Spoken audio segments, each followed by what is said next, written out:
భద్రాచలం శ్రీ సీతారామచంద్రస్వామి వారిని ప్రముఖ సినీ రచయిత విజయేంద్ర ప్రసాద్ దర్శించుకున్నారు. బాహుబలి వంటి విజయవంతమైన చిత్రాలకు కథ అందించిన సినీ రచయిత విజయేంద్ర ప్రసాద్ ఆలయం వద్దకు రావడంతో ఆలయ అధికారులు పూలమాలలతో స్వాగతం పలికారు.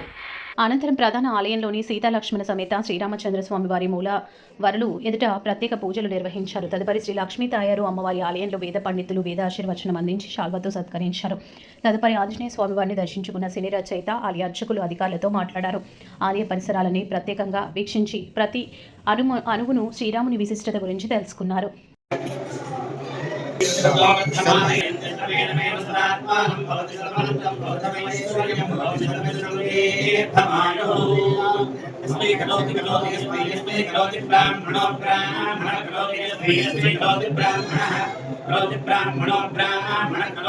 బ్రాహ్మణస్థం